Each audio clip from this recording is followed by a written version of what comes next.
this episode, Benjamin Loh stops by.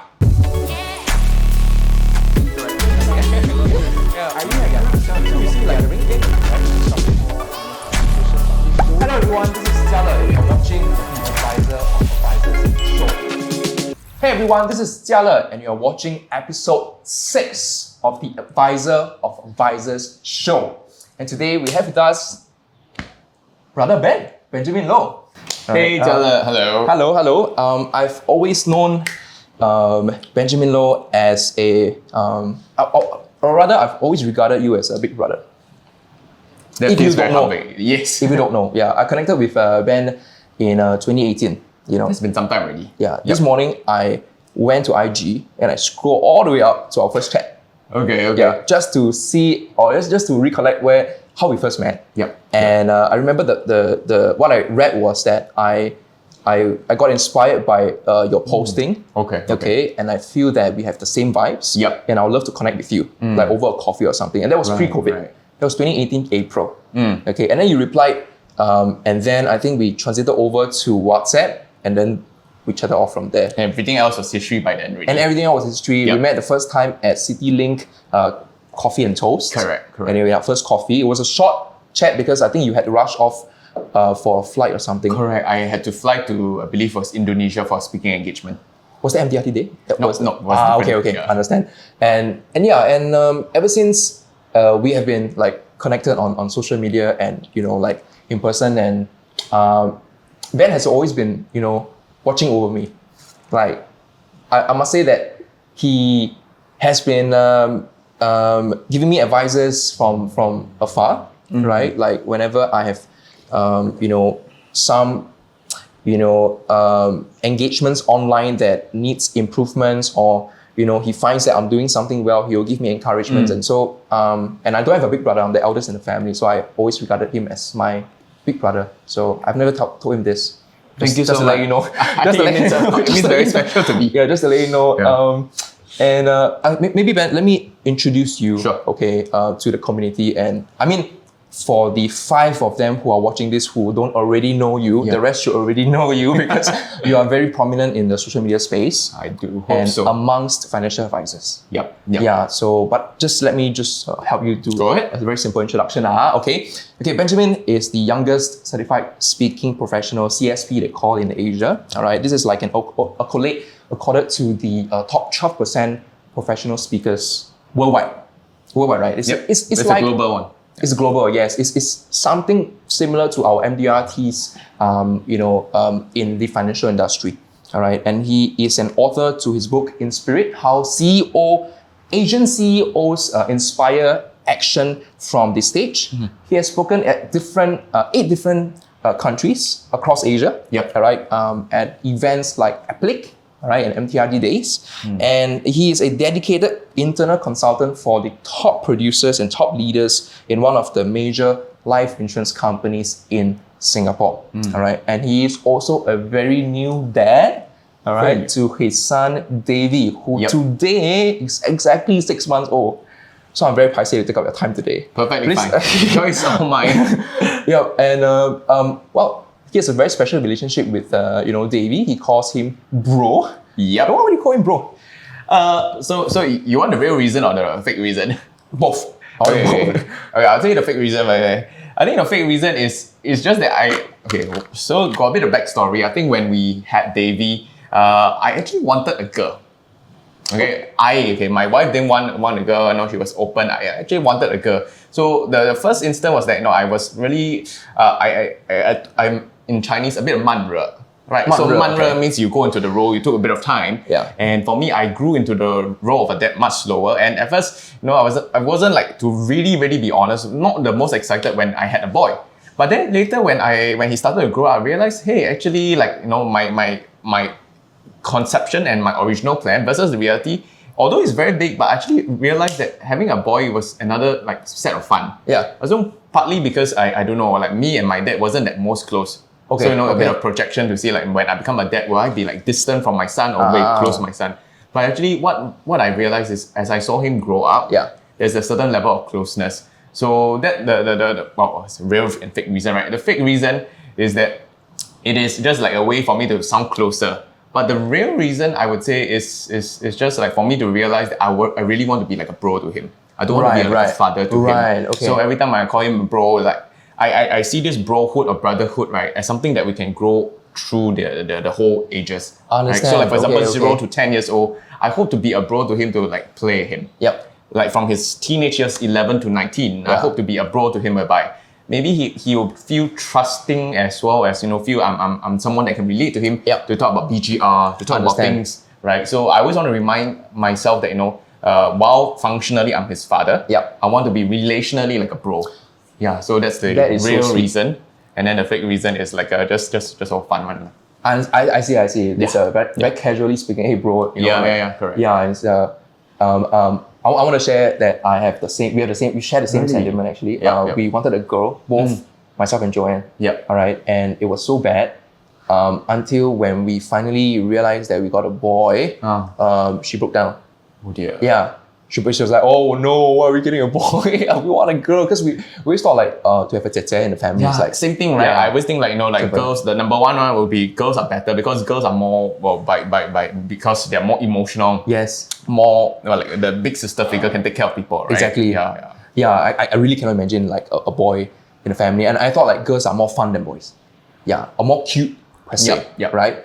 And then like yourself, we slowly warmed up to the boy. Correct. Okay, sorry Joan if you watch this in the future, but we really love you. we realized that a boy is equally fun. To a girl. Yeah. Our perception of like boy is not fun. It's just correct. This the way when he came into our life. So So is that same as? That's been really the case. So there's been a lot of like silly moments. So my boy is at the stage at time of like conversation, he's babbling. So at like freaking 6 a.m. Haven't yet. Okay. 6 more months lah. So hopefully, 6 months, like when he at 6 a.m. he'll wake up then. Baby talk, right? Yeah, baby talk, babble, and then like wow, it's like the whole day starts when he's babbling at 6 plus a.m. So I'll take him for his morning walk, and then I'll like walk the same place. It's almost like a SOC at that. It's like our army standard obstacle course, right? We walk through the same path. I'll walk to my void deck, walk him, let him touch the leaf, and then walk back. So it's like my daily kind of routine with him. So I've learned to really enjoy these kind of smaller moments, which I didn't think that I would actually look forward to it. Like a dad, I was thinking like my role very, very traditionally to provide, wife to care, mother to care, husband and dad to provide, right? But I realized this kind of small moments I actually do treasure a lot. Exactly. Yeah, same to you. I'm not super close with my dad. I mean, we are close. I love my dad. He loves me a lot. But he's not the type who expresses his love. Correct. Affectionately. Doesn't hug, doesn't kiss. Same thing, right? I was actually very distant until I started to just give kisses on my boy's forehead. And then I realized, wow, that's a very nice moment. I kiss John on the lips. By the way, and I give him a lot of hugs. Correct. I guess we are changing the definition of what a dad is. To a son. More bro, like what you say. Yeah, man. So I guess the journey has been very enriching for you. Very, very rewarding. So it really gets me to reflect the priorities of life. So as we are speaking right now, my work used to take me out of Singapore, out of my home, out of this whole country for about 60 to 70% of the times. And I was okay with that. But thankfully COVID came, thankfully he came. And then I realized that, wow, life really happens for a reason. So at the start of COVID, I was actually feeling a bit exasperated. I'm an introvert. So I thought I would really enjoy, but to a certain point, the cabin fever kicked in, and I realized that, I used to be able to travel, speak, and then have one day R&R to meet local friends, right? And I missed that. But when my boy came, I actually realized that, hey, actually what I missed out on, I got so much more. I'm able to see him grow up. I'm able to see him, for example, do silly things, and then all the different antics and emotions. Then I feel, wow, this is something I really enjoy and treasure. Can I say that you don't feel like traveling as much now because of this? I would say so. In fact, it's the same for me. I have a confession to make to my clients. I don't feel like stepping out of my house anymore. I mean, ever since Zoom came along, and then we are doing Zoom meetings, and it's been so efficient, right? Totally. I'm able to shut my laptop 1 second, and the next second I'm with my boy. without that traveling time, Correct. it makes things so much better. Yeah, save on the energy to travel and all. Yeah, man. So yeah, I mean, very very happy to hear of your journey so far. How has it been like? How do you balance now then between being a dad and being a professional speaker? And being a coach to to top financial consultants. I think if you the way I juggle would be like everyone who's busy professional out there juggles. So I think very, very clearly is the routines and the schedules. I always believe, like, I don't know, was it a US mentor that told me, like, so show me your friends and I will show you your future, okay. right? Show me your schedule and I will show you your fortune. So I believe that's for nice. me is like, I have a PA who really sets aside, so I will have like my downtime. So being an introvert, when I speak into a camera, right? As much as we feel there's an engagement, but it's not real. It's not that real thing whereby I'm working a crowd live. Yeah. So I will tell my PA, like, say, like Friday morning, that's like me time. Like, don't schedule anything. And then I would be like, for example, like I have Mondays whereby I do all the follow-ups, all the client work. I do a team huddle with my virtual and remote team. And then there's all the speaking, coaching engagements, which are all strewn in between.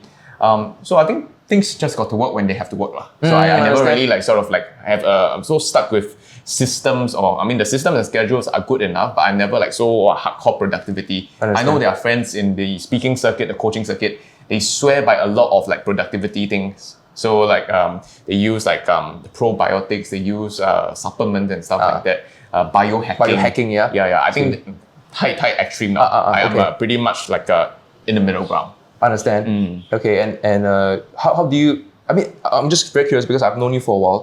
But I've not really known your backstory. I think like correct. How do you stumble into the speaking industry and more? I think most relevantly, it's like how do you stumble into the financial industry? Yeah, the insurance industry. Okay. So for me, my backstory was from 7 to 17 years old. I was a serial bully victim. So I was in boys' school, St. Andrew's Junior School, Maristella High School, but I was much chubbier. 7 to 17 years old. Yeah. So for a good 10 years, I was being bullied by boys because I was in boys' school. Okay. I would say I was the victim of a lot of verbal 7 bullying. to 17, that means a secondary school and primary P1 school. to almost like a pre-JC. So Sec 4 like that. Wow. Yeah. So that was like I would say most painful years in my growing up years because I didn't really have a lot of close friends. Okay. And for me, I think growing up in those 10 years, right, was pretty painful on most levels. So like, for example, a typical day for me going to school, right, sometimes I would be picked on. I would get sort of cornered by school bullies. Okay. I would do stupid things and silly things, and then sometimes, things do not turn out the way I want. So if I go to a lot of bully episodes, that will take like a lot of time. So anyway, the truncated version is I was always being the butt of all jokes. Okay. So it'll be as simple as, like, for example, like a sort of a senior Sec 3 boy come here and pinch my stomach and then say, "Ayo, apui," this kind of thing. Right? So I went through all that. And I think growing up from that kind of phase made me very, very self-conscious, inferiority complex. And I also didn't trust people. Okay. Right? So that phase was my growing up in painful years. That was an impressionable stage of your life. Very, very impressionable. So that really like left a mark on me to say, hey, that would be the band that I would grow up to become.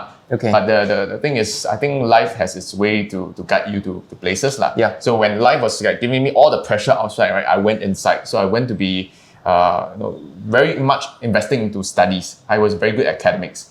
And then I realized that, hey, I actually like to study, I like to learn, I learn to teach. You could have taken all these negative energies and unleash it on someone else and go ahead and bully someone else, JC days or university days or social media.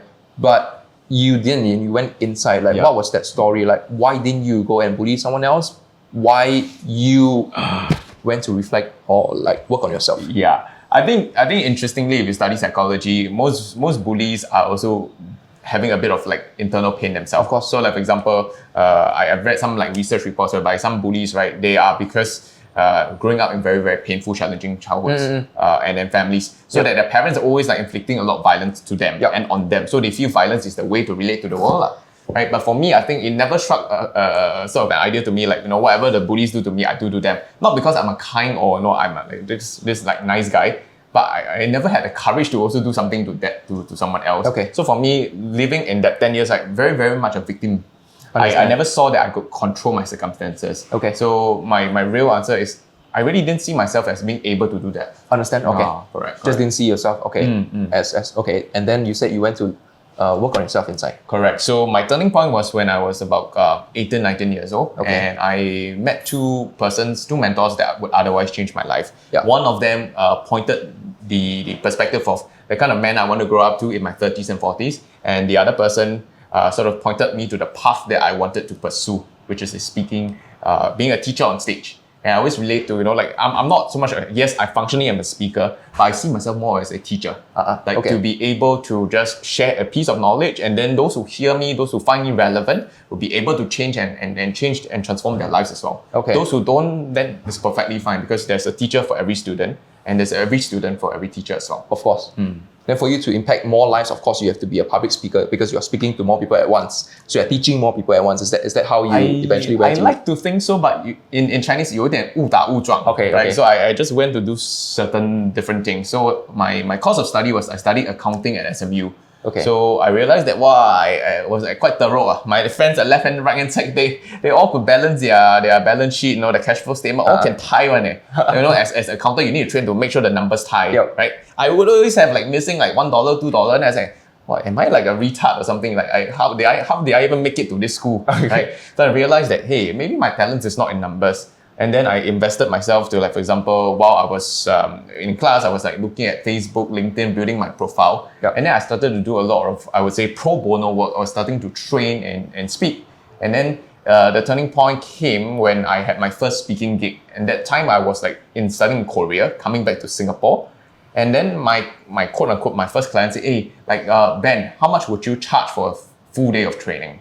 So that was when I was about 20 years old.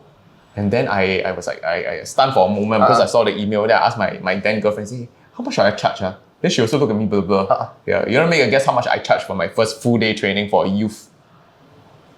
I don't know, must be low? Must be a low number, right? Like $100? Yeah, I charged a whole $50. $50? Yeah. I thought $100 was yeah, but you see the money is not the material thing, right? I think a lot of times, whether as an advisor or as a speaker, right, we deal with the intangibles. Yep. You all deal with advisory. You all help people to realize things. You all share knowledge. Yep. It's a product and distillation for all your learnings from your joint field work, from your mentor, from your leader. But you need to fundamentally realize that you have value to transact. Right? You give them value, they pay money. Yep. But for me as a speaker, I also had to have that kind of hurdle, you see. Yep. So prior to that, I was always doing pro bono, charity, training youths.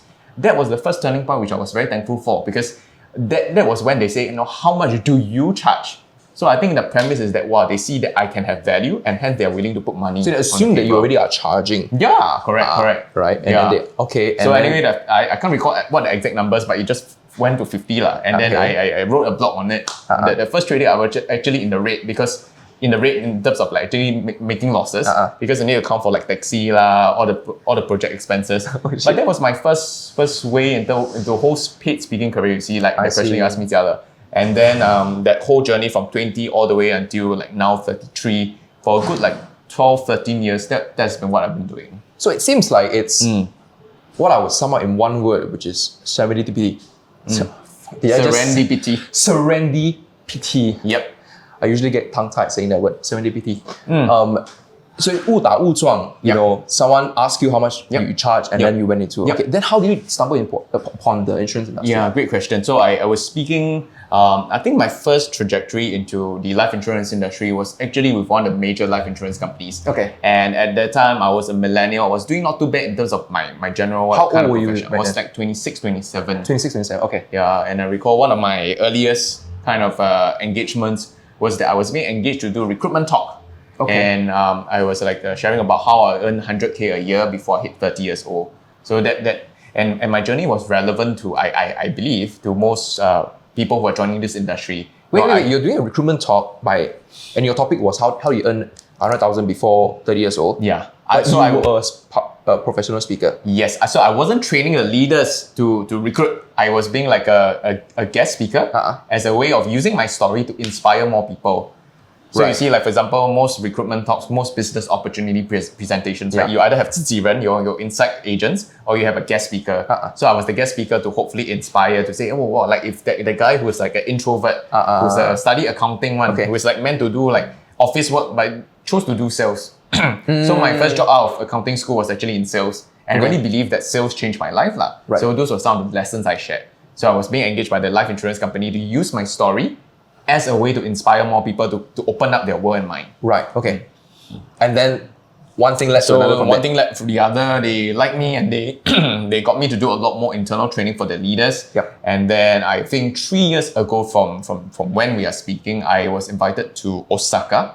That was one of the very interesting gigs. So I went to Osaka to be exposed to 8 leaders of 8 or 9 different countries. And what happened is after my whole presentation, the chief executive of insurance of that company came over and then said, like we want to sign you on as exclusive. Meaning to say, you are not to go and train all the other life insurance companies, you're just going to train with us. And we will have like, for example, exposure and give you exposure to 8 different countries. So that was actually my career turning point in the life insurance industry as a speaker and a trainer. Oh, Yeah, okay. so that happened in Osaka in 2018. Why would you sign an exclusive when you can, do sharing with a lot more people? I think great question, but fundamentally, I was very, very aligned to this life insurance company. Okay. I like the people there, I like the values there. Right. They stand for a lot of the things that I also value as a person. So most importantly, again, I think each and every life insurance company is great. You have their own people, their own DNA. But I think particularly for this company, I think it just came in right place, right time at the right juncture of my career. it feels right, for you to okay, understand. Okay. Yeah. So since then, I've been serving this company. I've been working with leaders from 8 different countries. Particularly our home base here in Singapore. I also coach a few top leaders here. And as a result of my work, I've also been speaking as what you've introduced in Applic and on MDRT Day.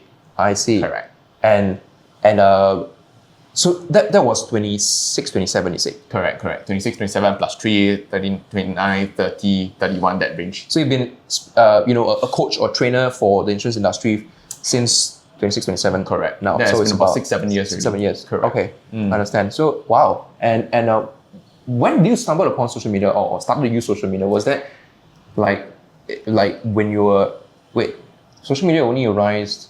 Definitely not in your 20s, right? Actually, my 20s. When I was studying accounting, LinkedIn was the very old version. Facebook, I do not know whether using Facebook then.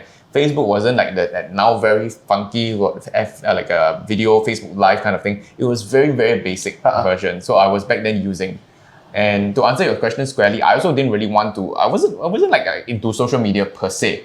You're an introvert, right? Yeah, correct. Yeah. But the whole angle was that I was asked that whole like career turning gig in Japan, in Osaka, was about millennials. They say, hey, you're millennial, right? So you're speaking to a group of leaders. Now, this group of leaders, you should either tell them in terms of how do you increase their production or how do you recruit more. So they wanted more of the recruitment angle. So it just made sense for me to share like how do you recruit? So you need to increase your presence on social media. Understand. So everything is like 一个接一个, everything came into pieces.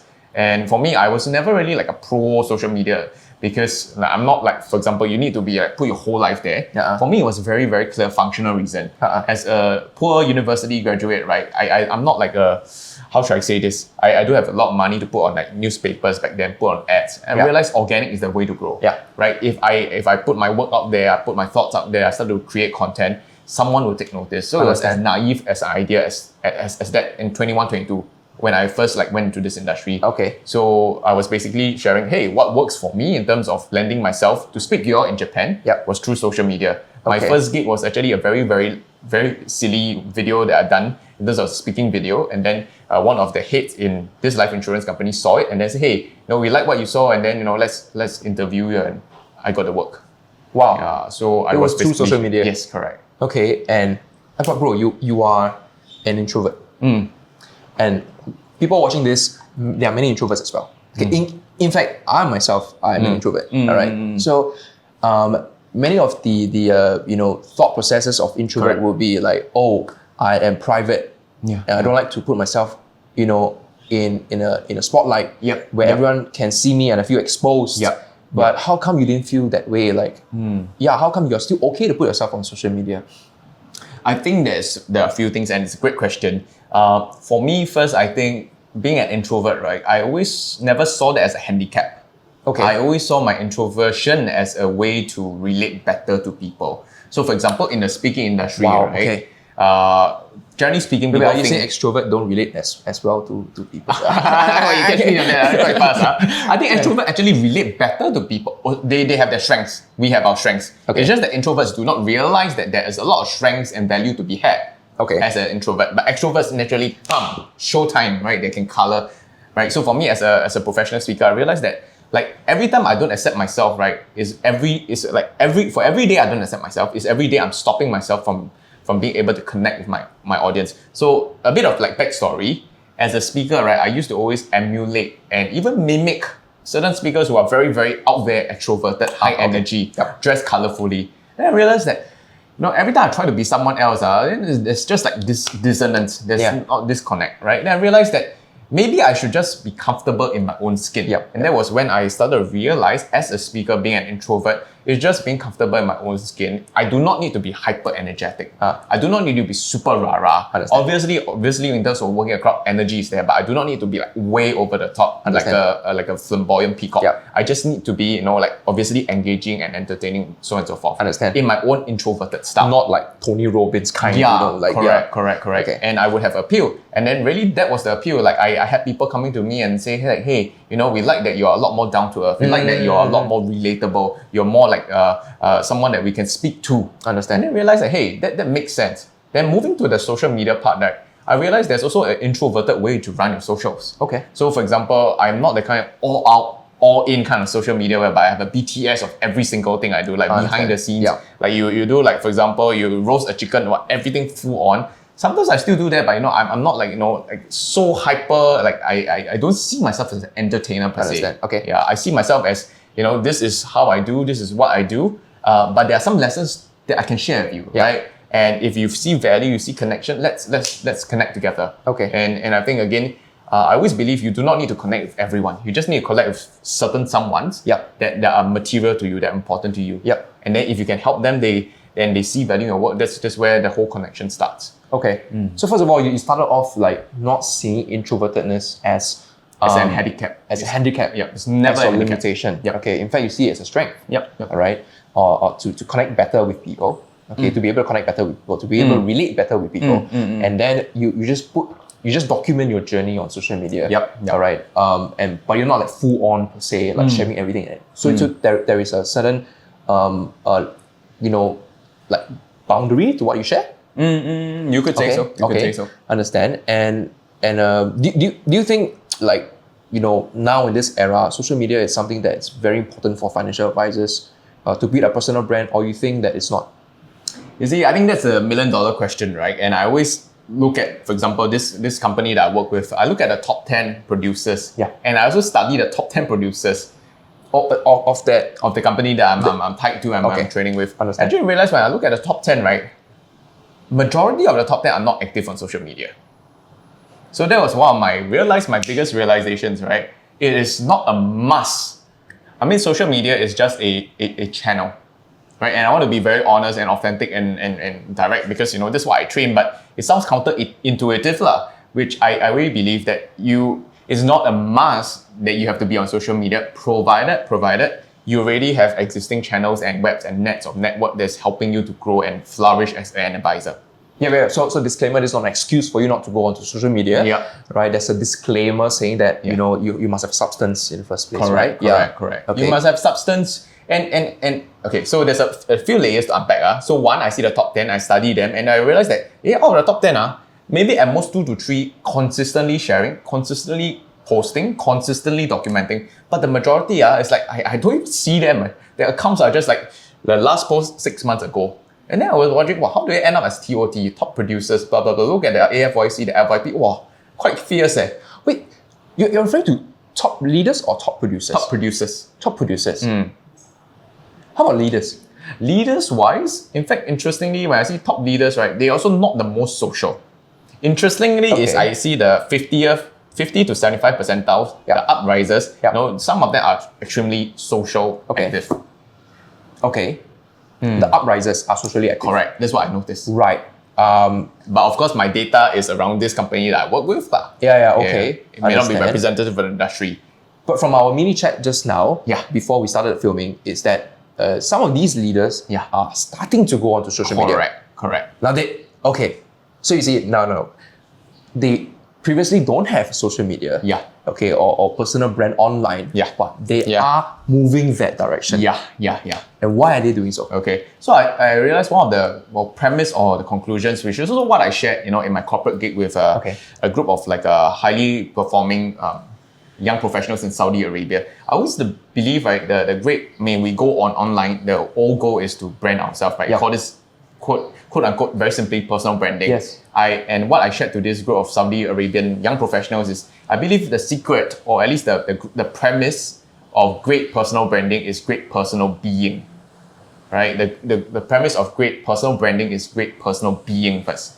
And what does that mean? I feel that you need to be the best version, as cliche as it sounds, of you as an advisor, as a person first, then the branding thing will work much, much better. Yeah. So I'm not saying that there is a golden time. I'm not saying that, for example, if you haven't get your production, you should not be on social media. Yep. But what I noticed is that people who already have a very solid personality being, people they are well known, well trusted in the offline space. Understand. That is already working out for sometimes a lot for them in itself, and that's what got them to maybe the top producers. But if they add on social media, that will be just an amplifier and engine. Okay. Understand. Conversely, I see some people who are, in terms of a being level or the creation or them as a person, they haven't exactly know themselves very well. They don't even know their target markets very well. Yep. But when they go on social media, it's like two sides haven't really figured things out. So I see, social media can really help certain people, but it can also be impediment to certain groups of people as well. I see. Yeah. I want to share what my findings are. You see if you can relate to that or vibe with that. I talked about the attraction game, and I always tell people that it's made up of two things. One is your form and one is your substance, right? Your form is your online presence, your online brand, and then your substance is your offline brand. What you do offline, right? Behind the scenes. And that it's akin to the cake and the icing, right? If you have a beautiful icing, which is equivalent to beautiful social media presence, but when your client comes and sit down with you and go through financial planning with you and realizes that you are not as good as you depict yourself online, Exactly. which means you don't have the substance or the cake itself, then things are not really going to work out. Correct. Right? However, if you are a good cake on your own, even without icing, people keeps coming back, right? Like Bengawan Solo chiffon cake. Yeah, it's just plain and green, but people keeps coming back to buy that. Is that something so similar? many things to unpack, right? First you must make a good cake first. So spend time making cake, right? Not the kind of cake, but anyway, Yes, okay. The second thing is we all shine and we all have our unique colors, you see. Okay. So a Bengawan Solo doesn't try to be for example, a Mao Shan durian cake. It doesn't try to be the fancy new age cakes. Like one of my good friends runs Bob the Baker, has very fancy kind of different cakes, right? But the key thing here is, I think you fundamentally want that whole cake analogy is you need to have the substance and you need to celebrate yourself. And I think a lot of us, me included, sometimes as I take it as a reflection, right? I feel, if I don't celebrate myself enough, then I wouldn't have the conviction to put my work out there. So I feel that the missing link for a lot of people who are trying to build a brand and presence is that first, they are not building themselves first enough yet. And that's why I think my style of coaching is I always orient them back before we go online first. Online, every time we can go, just turn it on, all the channels are really there. Obviously, I'm simplifying things a lot, but I always work from the inside first. I discover, for example, what drives them, what are their convictions, what are why they went into management if it is their leader, what is their vision and intention for the people, for example. We handle all of that. You be very clear to me first as a coach, and then you're able to say that, and if you say that you feel the goosebumps, I feel the goosebumps, I think we're somewhere there. Then the whole social media thing will come in and should come in to amplify that. But a lot of times, again, in this world we live in, sometimes we do so many things at one time, then the whole social media is just in Chinese, 跟风, right? Or 追风, and then we're just trying to follow fads. Right. And it doesn't sort of get the kind of results that we should be getting. Understand, it starts from within. Like what you say, personal branding is personal being first. Right? Celebrating yourself. Yep. knowing who you are, what you want, what makes you happy, what makes you tick, then you use social media as an amplifier of that. And then that's what you're doing, that's what you're doing, that's how you coach your top producers and top leaders. Correct. Okay, to seek within. Yep. Wow, okay, that's something that's very strong. I've not taken, this kind of perspective before. Personal branding is personal being first. Okay, and would that also link to self-esteem? I should think so. Like for example, again, I've spoken on big stages, and sometimes the funny thing for me as a speaker, I never really enjoy being on stage as much as being off stage. Actually, for me, I'm very like giampok one. Like, for example, giampok means like a bit like giamsiap and then like 贪小便宜. Really? Yeah, like the English will be like, I like to sort of like derive all this small value. So for me as a speaker, right, sometimes, I see, the ticket price, although my speaking fees are of certain level, I always say like, after I earn my fees, right, I want to be like listening in. So I always like try and make it an effort. If I'm speaking at like a midday slot, I'll be there from 9 a.m. all the way to 5 p.m. And I'll soak in, I'll listen. So for me, I derive a lot of joy being a student as well off stage. And on that point, right, I also noticed, like you asked me about self-esteem, I also watch a lot of top producers at sometimes sharing their secrets. One thing that distinguishes the top producers and the average and the mass people, right, is the level of self-acceptance. Like they fully embrace themselves. So like for example, one of the top producers in this company that I work a lot with, she is very, very comfortable talking about her vulnerabilities. She's even like able to talk about her backstories. She meet her customers, right? She's able to be very comfortable to talk about her own failings as well. Very, very transparent. So one of the stories I recall was that she was very, very heavily pregnant. I think that year she got COT or TOT. She was heavily pregnant, right? Third trimester, meet her clients, right?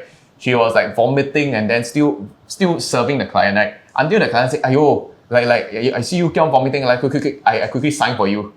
So that was like, again, I think she did it really out of like the whole intention to serve lah. And she's like self-accepting.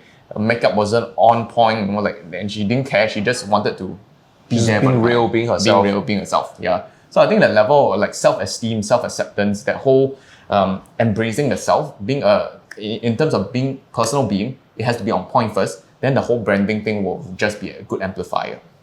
Wow. Okay. Well, that goes very deep actually. Yeah, self-acceptance. So. Yeah. How do you self-accept yourself? Like when you were bullied from 7 to 17, being made fun of, being a fat boy last time. Yeah. How do you come out of that?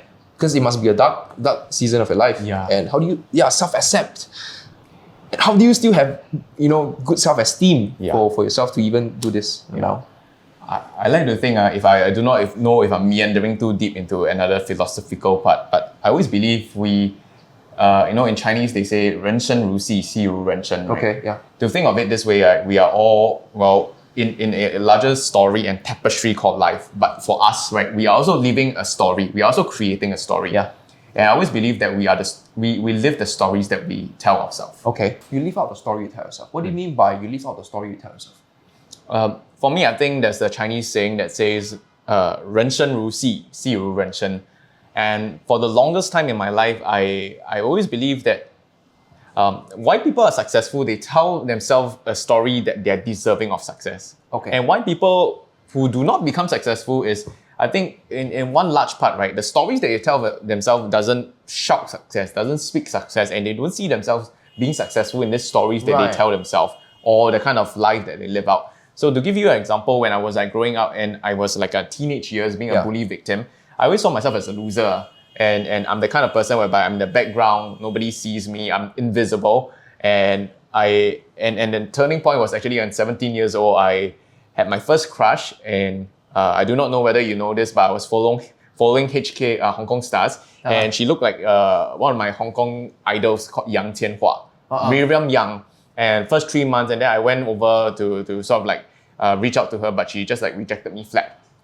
So that was the time whereby I realized that I needed to change the story I told myself, you see, because I was like, that was the first time my 心动, my heart actually beat for someone.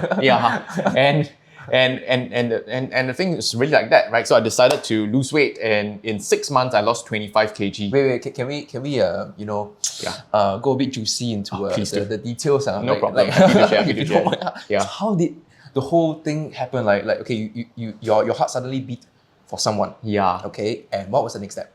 Like, Okay, so you what got to know happened was her that or, before I went to the first 3 months of junior college, right, I was like watching a lot of Hong Kong drama. And then I just like fell in love with this Hong Kong star. Yeah. And then just nice when we started first 3 months, is like, in JC was when all the different schools and different secondary schools come in. Yes. I saw her and then she really looked like this Hong Kong idol that I like. Okay. And then my heart started beating, and then I realized she was always within distance. And then I plucked up the courage to just say like, hi, and then my tongue just, I was tongue tied.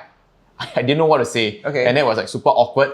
And then I just say like, I can't recall exactly what I say, like maybe, hi, can I be your friend? And then she said, why?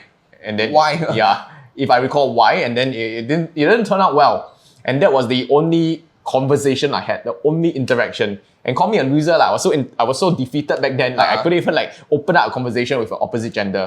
I mean, my only excuse was that prior 10 years I was all in boys' school and didn't really interact. So it's like a monk Xiasan, right? Went down the mountain. So that was the first time I interacted with girls. Okay. But that was the moment that I also realized that, hey, to win her, I need to win myself. Right? If I the reason why I couldn't win her was that win her, you need to win yourself first. Yeah, to win your clients, you need to win yourself first. Exactly. I wasn't winning myself, and I wasn't winning in life. You wasn't telling a winning story. Yeah. And you exactly weren't living out a winning story. Exactly that. So that was my. I like the ACS boys, right? Like correct. ACS was. So you see, like again, why people feel successful is because also the environment, the culture, the people, the company. So when you go to as much as I hate to say this, right? Singapore say all school is a good school. I like to think some schools are just built with a better chances for success and of success. Right. And when the people there, they tell themselves a different story, chances are you buy into that story. Right. So like for example, you go to ACS, people will think, oh, you're rich, you're handsome, you're playful, like you have high life, right? You're fun. You're fun. Yeah. Right. Then you have to live up to the kind of expectations, even though maybe you don't fit in, but you try. Yep. But at least in the trying, you develop something. Yep. Yeah, so anyway, back to my personal encounter and transformation. I lost weight, and then I realized that, hey, I started to tell myself that I can take charge. I can have control. I can assert myself into the kind of life I want. That was the pivoting event. I would say, yeah. But that was very, very surface kind of like change. But the deeper change was when I went through a life coaching program. And then I started to reflect, examine, and to connect to what you just asked me just now, like when being a serial bully victim, right? Like, I could be very introverted, very hurt, right?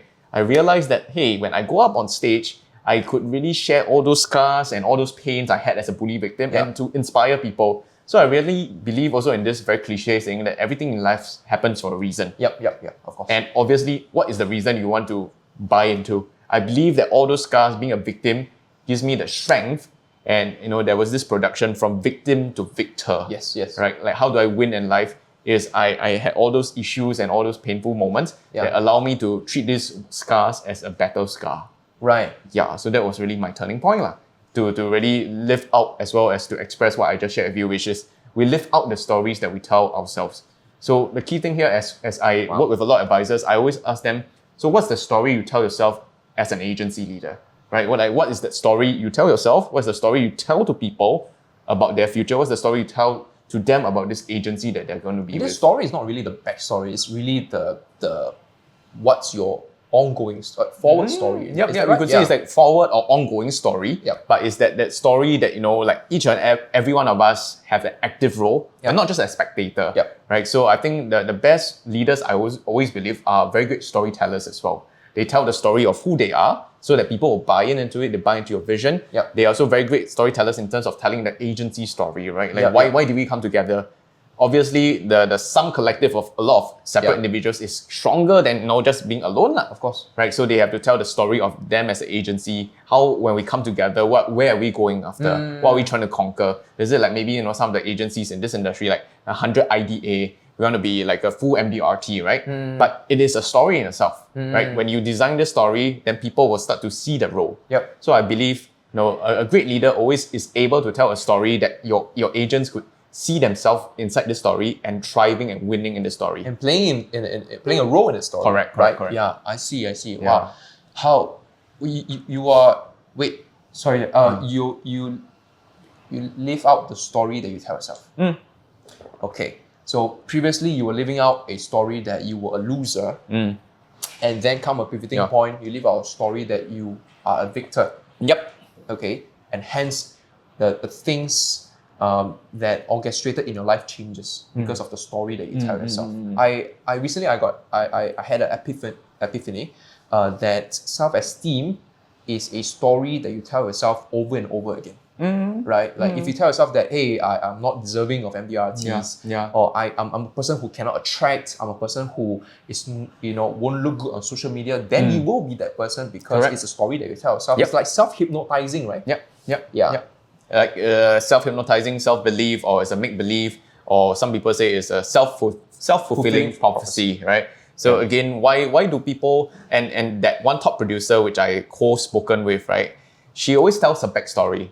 And she became the number one in this life insurance company. Wow. Really, because when she was put into a team building or goal setting camp, right? And then she just announced everyone to say, well, I want to be the number one. Right? That is the story. She started to tell herself, I will be number one. And then that became a reality that guided her, a story that guided her. Okay. So I always believe that, again, if we do not examine the stories we tell ourselves and hence the lives we live, then the social media becomes a very, very empty reflection, you see. I believe that social media is a reflection of how you live offline. Wow. Yeah. Social media is a reflection of how you live offline. Yeah, correct.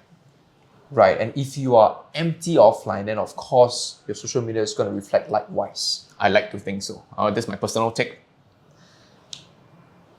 That's a deep one, bro. So I think my goal sometimes is, before you even hit the whole social media strategy per se, right? It is, I like to think my role as a coach is to also guide and challenge and orient you. So like yesterday I was coaching a pretty successful and senior leader, and I think his words were, he told me that, Ben, after my session, I found the fire of being a leader again. Wow. Yeah, and I say wow, this is not social media or branding or anything, right? But I think this is in the realm of being. Okay. Like it was just, for example, for me to orient him to realize that fire has always been there. But I think, like when you run an agency or leader, right, you get yourself so worried or managing so many things, right? You forget why you started. And I think that happens to the best of us. I also have my own coaches to sometimes whack me alive and say, hey, why do you become a speaker, right? What was that story that you told yourself when you wanted to be a speaker? And I think when that clicks, then the strategies will be more congruent and aligned. Understand. But if that is not handled, and then you're just doing strategies, you're just going on posting, then you also don't feel what you post, and the post doesn't feel what you feel, then it becomes a very, very disconnected kind of subject matter. I know it sounds very, foo-foo, but I do believe that, especially if you go into video content, people can feel you, feel your energy, your presence. Exactly. Yeah, and even video-less content, right? Even you do the most converting in the old internet marketing world, conversion, it's the most converting content funnel, right? People meet you, rubber hits the road, and then say, hey, you online say, I think you're very convinced, you love this industry, but when you meet me, I don't feel that fire. So I also feel it's ultimately self-defeating. Right. We need to sink that in for a while. Yeah. Wow. I get what you mean now. Yeah. We are almost running out of time, bro. And so I really want to spend the next few moments to dive on something that I think everyone wants to find out from you, because you have been interacting with top leaders and top advisors. And of course, yes, you are an internal coach to a specific insurance company, but you have been observing different advisors over social media. And so what are the traits of top successful advisors? I like that. I think the traits of top advisors, I would say, to also Jiale, if I'm being very, very ambitious, right? The traits of top advisors who actually are doing exceptionally well on social media, online, right? I feel they would usually have these 3 markers. These are what I consistently teach my students as well. Okay. I call this the IR and A. IRA, okay. Yeah, so add one more S and then we can IRAS. So people remember it's IRA, right? So the first one I think is intimacy. The top advisors who really position themselves well online, I think one is they are able to be to be successful in generating a sense of intimacy. They allow people to feel close to the real you. So I think, whether it's top advisors who are thriving offline or online, or even both, they are able to let people into them. They feel comfortable accepting help. They feel comfortable showing the vulnerabilities. They feel comfortable letting people know that they are inadequate, they are work in process, and they are that's who I am, and I accept myself. A bit about what you just mentioned about the self-esteem part. Yes. Right? So that is one thing. I think the intimacy, if you are able to generate intimacy offline as an advisor, as a consultant, right? People buy you. People feel that, hey, you're not just like trying to push me products, but I feel close to you. And I see that in your Facebook testimonials and reviews, right? People say, hey, Jiale is a very different person. It makes me feel very close, makes me feel like a person. So I think that intimacy formula is something that people do not do enough offline and also online. Okay. Right? And if you do it both offline and online, I that's what I like to think I do as well, then you're going to have a lot more natural attraction.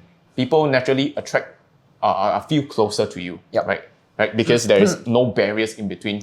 It's all taken up. Is it because you're more human? Like, instead of like, being an advisor, you are more human now. You're like a friend. Instead of just an advisor.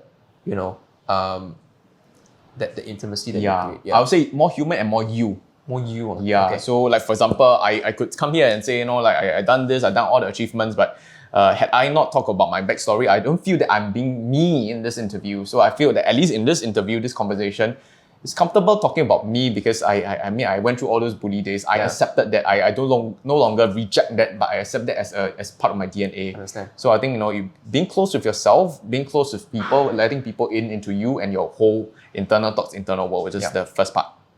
The second part I would say is R, stands for relevance. Okay. So I think as an advisor or as a speaker, you need to know that you do not appeal to everyone. Okay. Right. So what's your favorite fast food brand? If you're into fast food. McDonald's. McDonald's. Okay. What's your favorite? Okay. So why do you like McDonald's? It just projects itself like a happy place. Yeah. Okay. And I love, positivity and happy vibes. Correct. Okay. So you see, like, for example, I like to think that, in life, we are always choosing. There's a chooser and there's a subject matter. The subject matter is McDonald's. The chooser is Jiale, right? Jiale, as a consumer, as someone who's like sort of a consumer, you have your list of criteria, right?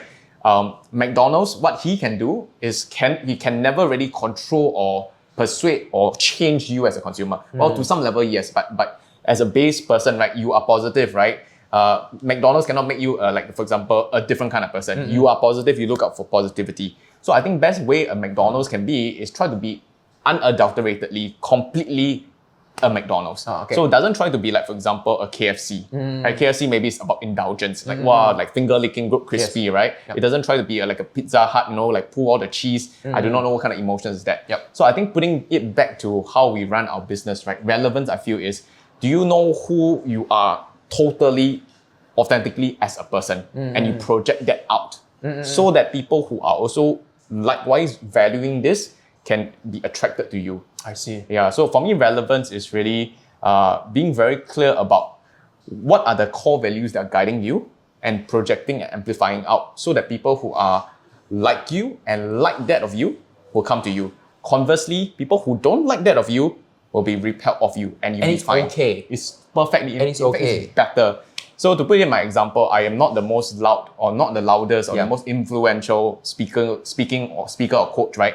And some people will say like, he's like so normal, right? So great, because if you're looking for noise, you're looking for over the top, I'm not the guy for you. And I will never be the guy for you. And I will never be enough of the guy for you. Understand.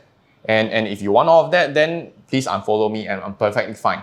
But if you relate to me and you feel that, my level of energy, my nature, my personality is somewhat that connects with you to want to learn more, to be better, to be more of a person, more of an influence.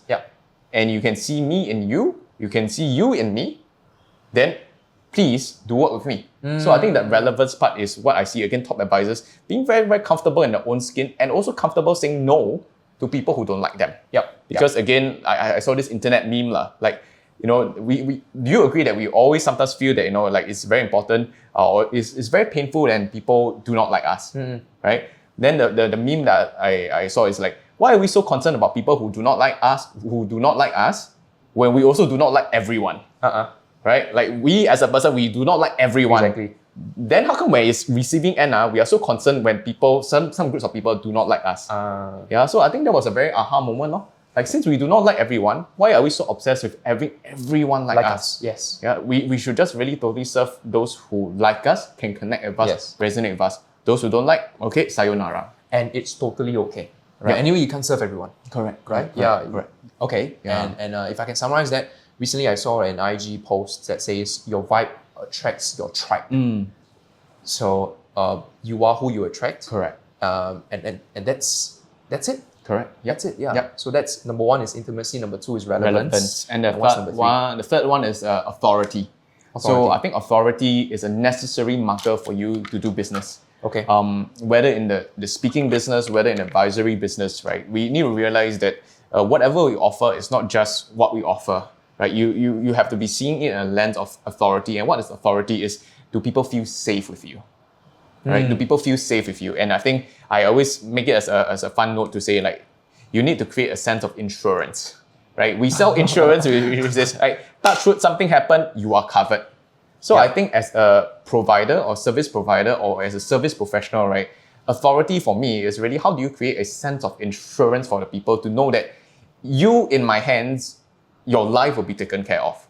Likewise for me as a coach, right? You in my hands, you'll be guided in the most expedient way, the most trusted way, most guided way. So I think to amplify that part of the authority, it's also back to, again, the being part. Some people don't feel that they're authoritative enough. Not in a sort of outward, you must be a boss, but you need to stand in your own strength. Like whatever you achieve, whatever accomplishments, you know you're good and you celebrate your goodness, your strength. So that's the third part. I think the authority is like what kind of mastery, what kind of value, what kind of accomplishments and attainments you can put onto the table, such that you know in you dealing with me, I can make you feel safe. You are guided with a safe, trusted, guided hands. Yeah. So intimacy, relevance, authority, I think this three comes into play in terms of, like, for example, creating an influence that's mattering in the online world. Understand. I mean, it doesn't just apply online, but offline as well, right? Like Totally. IRA. Okay. And if advisors are lacking in IRA, how should we go about to work on this? Quick fix would be, I would say, intimacy. Spend more time with yourself, right? Spend more time with yourself, work with a coach, and then work with try to realize that you are not this person overnight, right? In fact, we are the sum total of all the ups and downs, all the traumas. As we are speaking, I'll be very, very honest to work with you, to share with you. I'm working with a coach as well to work on internal healing. Right. Yeah, I invest I would say easily 5 to 10% of my revenue on my own self-work. So I'm working with a coach to review and relook at the certain traumas that shaped me as a person. Right. And I'm comfortable sharing that, So that's part therapy and part coaching as well. Okay. So I think one, intimacy is really, are you comfortable being with yourself? Are you comfortable being you, right? If your self-relationship is not that strong, then it is hard to project and go out there to serve. There's always one part of yourself that's needing compensation. I think in terms of relevance, it's also knowing yourself, but it's projecting yourself, making a stand for what matters to you.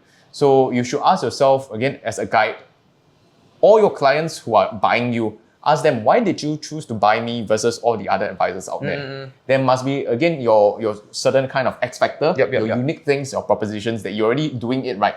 So sometimes if you cannot see it, go to the people who are already buying you. Understand. Say what about me stands out from the sea of sameness? What about me, out of all advisors, you decide to buy from me, right? And then you start to see a trend. Then when you see the trend, then you know what to project and amplify. And you know what's your relevance. Yeah. And you know what kind of tribe you attract. Yeah. Right. And then also likewise be comfortable embracing the anti of that. Right. So for example, if people like that you are methodical, you're more structured, then you do not have to sort of appeal to those people who want quick wins, blah, blah, blah. Understand. Right? So it's just different. Okay. Right? If people like that you are very, very excited, extroverted, then you'll be comfortable to say, if you want someone who's for example, a very plain blue kind of person, down to earth, blah, blah, blah, I'm not that. Yeah, so the opposite of that. And I think the third point about authority really goes down into, are you building your own authority day by day? Are you learning to be a better advisor? Like you told me, you've been investing into courses as well. For me as a coach, I feel that if I'm coaching people, I'm not getting coached myself. I feel I'm not being congruent. Right? So are you learning to be better at your craft, at your work? Right? If you are constantly honing that skill, that delivery, then you're going to be better as a person. Right? And that gives you a lot more authority to call authority on your work. Right. Yeah. Wow. So yeah, those are the three things I feel are important to work and assemble as a person, as a being first. Then when the social media, the strategies, like should I go on YouTube versus Facebook, blah blah blah, all those kind of strategies Yeah. will be complementary and amplifying. But Those if you things cannot will do fall into place once you have figured yourself out. I like to think so. Okay. Yeah. And these are the top 3 traits that you see commonly amongst the top advisors. Yeah, yeah. Right. The I, the R, and the A. Yeah. Intimacy, relevance, and authority. Yep. Thank you so much, Ben. No problem. Thank you. It's been a wonderful time chatting with you again. It's it's very hard to catch Ben, especially so now. Fellow daddies. Yes, the last time we caught up was right before Davy was born. Yes. I think it was a month. Is it a month? I think a month or two before, yeah. So I was having the pre-daddy jitters. Oh, you have it? Yeah. I was For sure, assuring you that Yeah. you'd be totally fine. And Correct. here you go. Yeah, man. And right after this, he has to go back to celebrate Davy's 6 months, Yep, which is yep. going to be a sweet celebration. So, For sure. yeah, man. Thank you so much, Ben, for your time. Everyone, Benjamin Loh, the advisor of advisors. See you next week.